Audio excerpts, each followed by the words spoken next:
Welcome back, and thanks for joining us for Two Steps Forward, episode 201. We are up to 1 Samuel chapter 4, and I would encourage you to read through your copy of 1 Samuel 4, whatever translation you're using at home.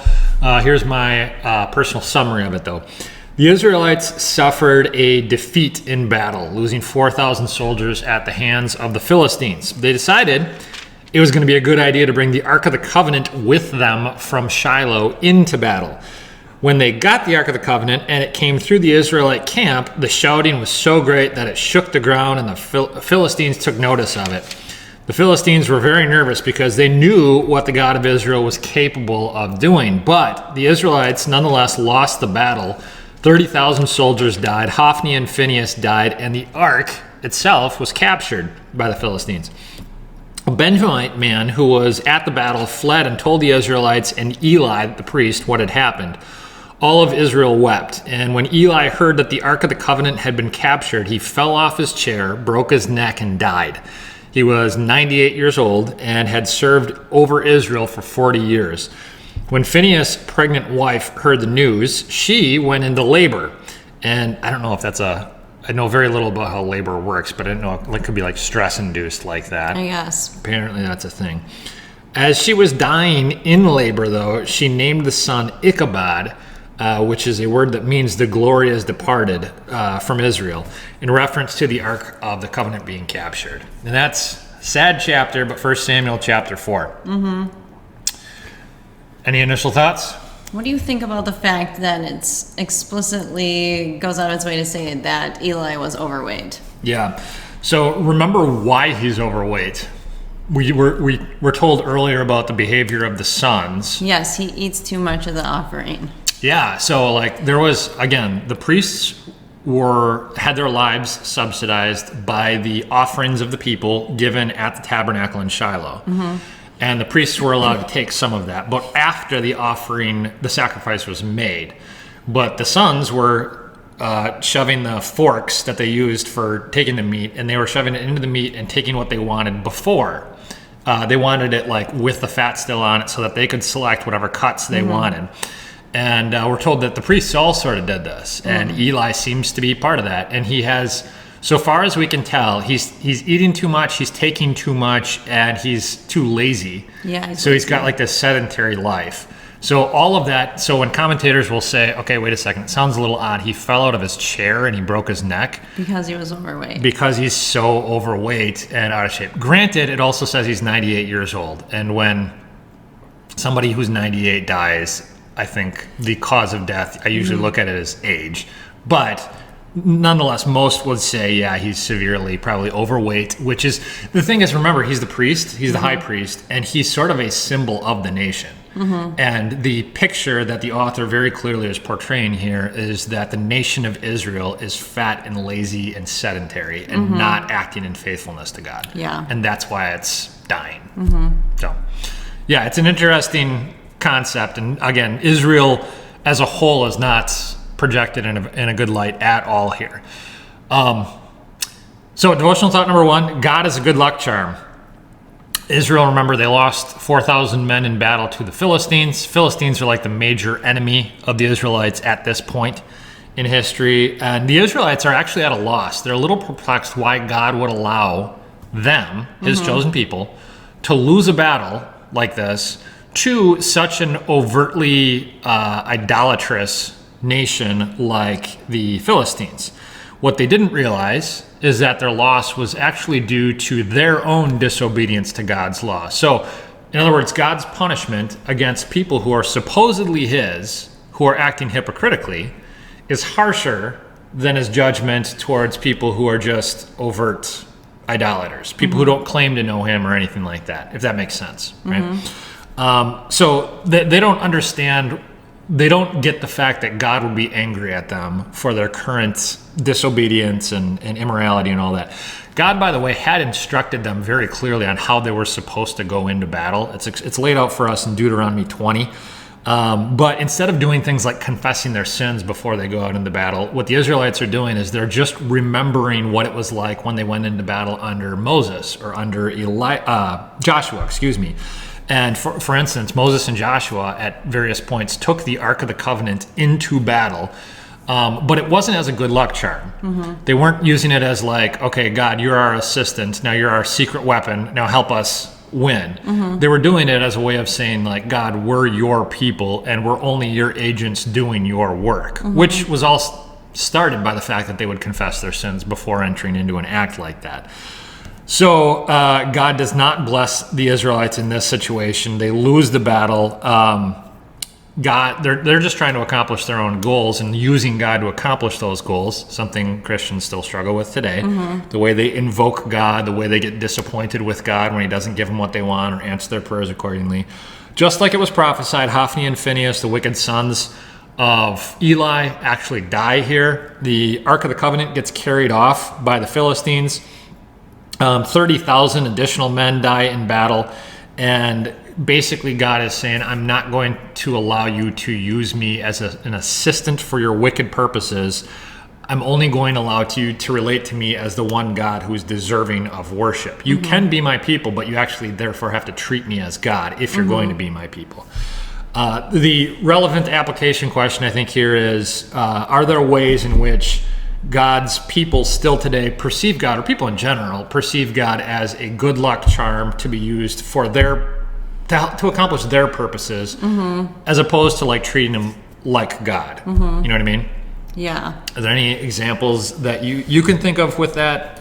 Well, before I do like epidurals, Yeah. I always say a prayer that like I would get it on the first time, because it's high risk. Yeah. Like it can be painful, and I look stupid if I don't. Okay.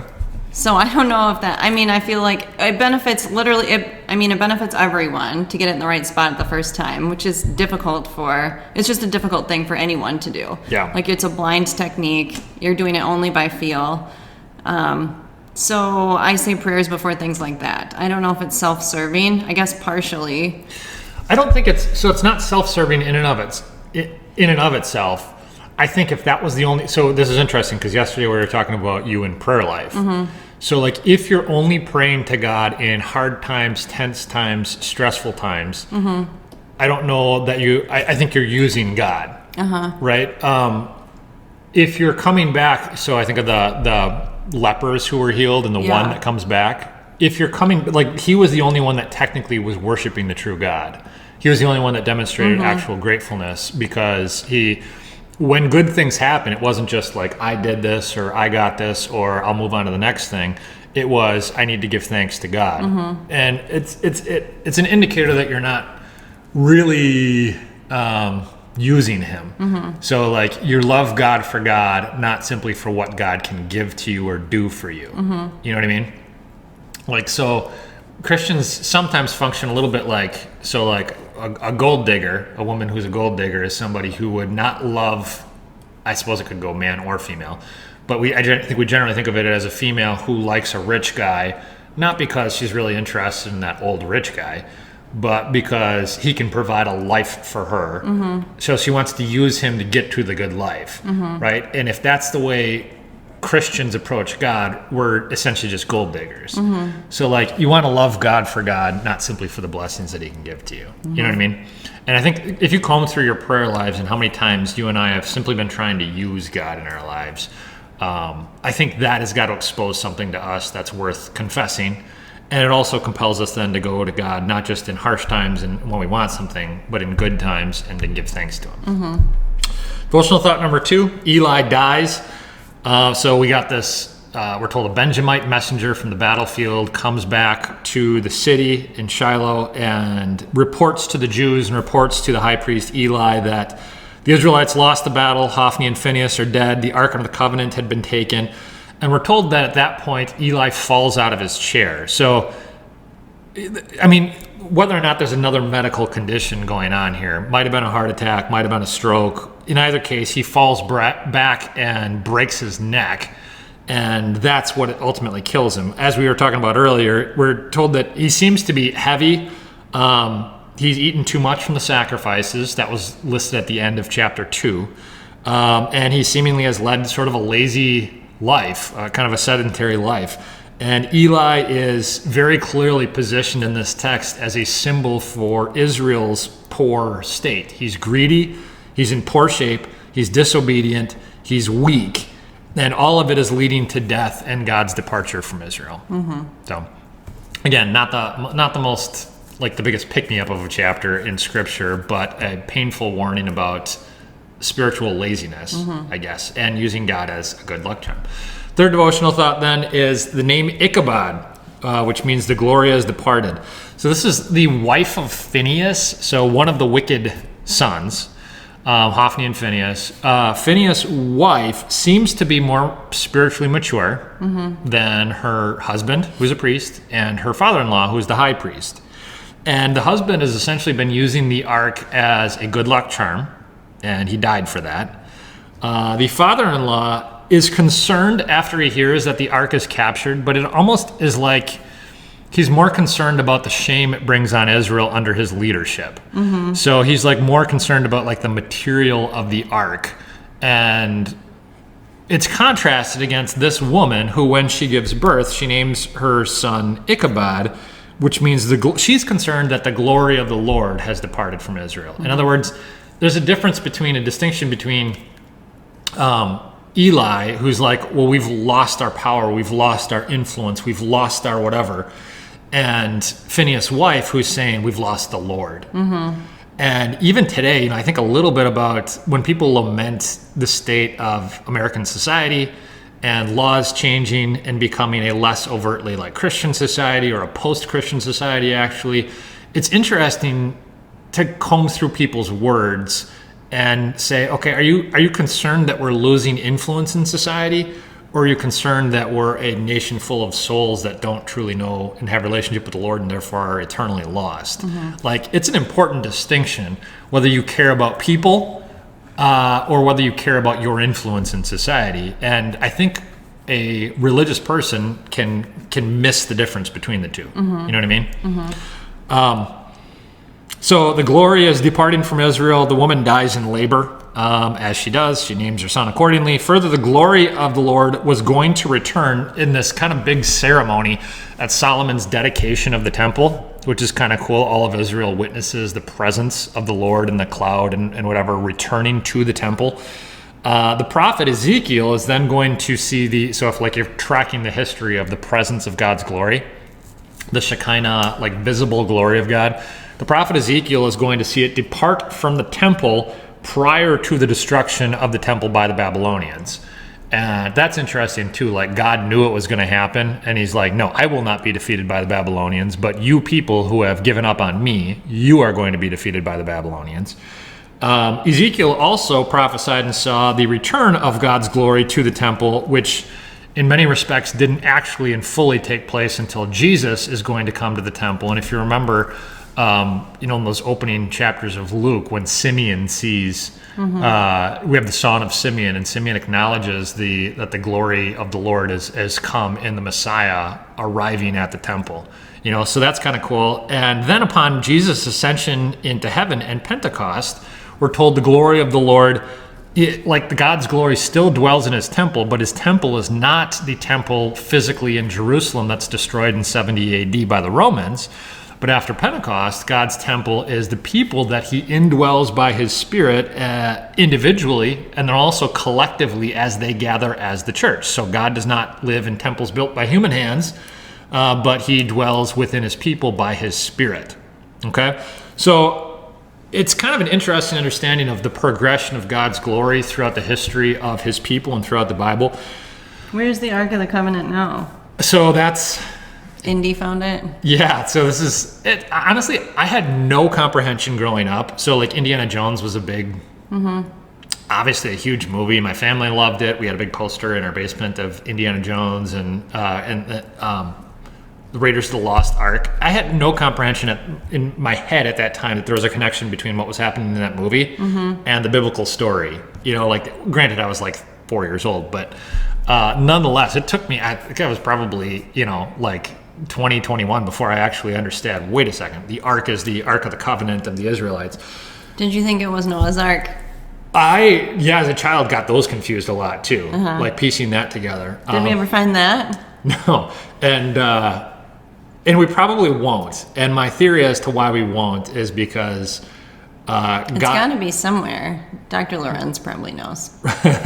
Right. It would be somewhere in Turkey, so far as we can tell, because that's where they landed. And there's been some interesting, like, aerial satellite images that seem to suggest this is where it is. But even with modern technology, it's almost impossible to scope out, especially after thousands of years, where in Turkey something would be. I guess I always thought that most of the Earth had been explored, like that every last inch had been explored at this point. Wow. But we watched that documentary about finding Sue, the Tyrannosaurus Rex that's in the Chicago Field Museum. Right, They yeah. found her in I think it was 1992, which is not that long ago. Yeah. But it was in Montana. It was only the 13th Tyrannosaurus. ever to be found. Yep. And I was like, how in the 90s? People have been searching for hundreds of years. How in the 90s are they finding? Yeah. Where are all these things? In South or North Dakota, Yeah. in some property that was essentially, it's like Native American. So are there still property. things out there? Didn't they just Absolutely. find the scrolls? That's the Dead Sea Scrolls discovered, which was an enormous, it's probably the most significant archaeological find in human history, was found in 1948. I don't even know what those are. The original manuscripts of the Old Testament, of the Pentateuch, Pentatonics. None of that. the Dead Sea Scrolls substantiated by over 1,000 years what we had as the earliest Hebrew texts. So the earliest Hebrew text we had prior to that was around 1000 AD, and critics of the Bible, which was especially big in the 18 and 1900s, people were starting to say, how do we know what this stuff actually existed and whatever? And they were saying the most recent text we have is like from 1000 AD. How do we know that just wasn't just changed over the years? And the Dead Sea Scrolls are dated to the Essene sect of Hebrews, which lived around the Dead Sea region. And that would put them, at about 100 BC. It gives us scripts of the Hebrew Old Testament. And it perfectly matched up with what the Masoretic texts were, which means by over a millennia, we had older texts that we knew exactly the scripts that Jesus was working with in the New Testament era. So can you see the Dead Sea Scrolls anywhere? Yeah, you can see there's a tour of them, cool. like a museum tour of them going around. And there's lots of good documentaries on them and their significance. But, I mean, to the point here is that, I'm forgetting what the point actually was, but Something about Ichabod Crane. yes, which Ichabod Crane was, named, I'm certain, after this. But the idea is that, okay, where is the glory of God? Why does, for instance, the question of Ark of the It's in Covenant, me. Ark, So if God does not live in temples built by human hands, I think God is really reluctant to let humans have certain artifacts that they would look at as magical. And in fact, that's exactly what happens in not Raiders of the Lost Ark, but the third one, The Last Crusade, where the chalice, he's supposed to drink from the chalice, and there's magical... That was supposed to be the chalice of the Last Supper. Yes. And so it's things like that, because religious people think magically. And they think there's magical incantations and magical artifacts. Holy and water and rosaries. Christians struggle with this all the time. Yes, if I visit do a pilgrimage to a certain site, or if I'm splashed with a certain holy water, or if I drink from a certain special cup. Well, you think that that the wafer and wine are... Because Jesus says it is. So that's different, and that's not an artifact. That is Jesus giving us a promise attached to an earthly element. Well, same thing with so baptism. then holy water would be legitimate because he does attach a promise to water. It's not the water that's holy. This was the distinction of Luther in the Reformation. It's regular water combined with holy word. When you put those two things together, it accomplishes a supernatural process. But the water isn't holy. The other churches would say, once you've set a magical incantation over the water's holy. So if you splashed it against somebody who was possessed or something like that, it would drive out demons, kind of thing. Like that's not the concept of scriptural baptism. It's water combined with the powerful word. So and it's the word combined with regular wafer, regular wine kind of thing, right? So there's a distinction, and just understanding that humans are not, by nature, we are not atheist. By nature, we are wrongly religious, which means we worship. It's not that we don't worship. Every human being worships gods or God. They just don't know who the true God is by nature. And every person by nature has religious rituals, but they tend to get magical about them when they don't understand the supernatural workings of the Spirit. So again, why don't we have the Ark of the Covenant? I think that's 99.9% positive. That's the reason. Worship it. Look at Jerusalem. I mean, still today. I mean, my goodness, still this past like month, the questions that I've gotten about the relationship between Israel and Palestine is like, okay, why are they still fighting? Now, sometimes you're fighting just because you're fighting and you're upset over the last argument.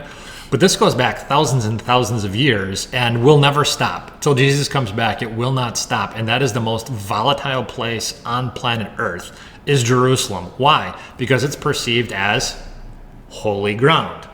So people are fighting. Now, if they're fighting over just locations like that, imagine what they would do if they could get their hands on what they believed was a miraculous artifact. So I don't think I think he willfully disallows it from happening. You will never find the original wood to the cross of Christ. You will never find the chalice of Christ at the Last Supper. You'll probably never find the ark, Noah's ark. You probably won't find the Ark of the Covenant. It's entirely possible. And remember, God has a precedent for doing stuff like this. Just remember the Garden of Eden is untraceable and unfindable, even though we know the general geographic region of it where it would be today, but God has disallowed us from finding it. So I think the same would be true with things like this. Okay, it's probably enough on all that good stuff. All right, should we close with prayer? All right. Heavenly Father, as we look at people who recognize that the glory has departed, we want to recognize ways that we unfortunately have walked in unfaithful paths. Sometimes we've used you as a good luck charm. We've only prayed to you when we needed something, and we've gotten angry when you didn't give us what we wanted, as though you were just an assistant to us. At other times, we have lamented maybe the influence we have over our society or the perceived power that we have, rather than mourning over lack of intimacy with you. Lord, help us to desire you first and let everything else flow out of that. Help us. Sometimes it's just really clarifying when we lose stuff in life, Lord, that the one thing that's truly needful is you. Keep our eyes, our hearts, our spirits centered on you and worshiping you as our God who is our creator and redeemer, and empower us by your Spirit to always look to you. In your name we pray. Amen. You know what I just thought of? So the glory of God lived in the Ark of the Covenant, like this little chest. I bet that's where Aladdin, the genie in the lamp, comes from. Do you think? Oh, like the concept of, yeah, it's an interesting connection I've never heard before. So thank you. Good for you. We're going to talk more about the Ark next time. There's a couple interesting stories with the Philistines, so we'll come back to it a little bit. But thanks again for studying with us. We will see you next time for 1 Samuel chapter 5.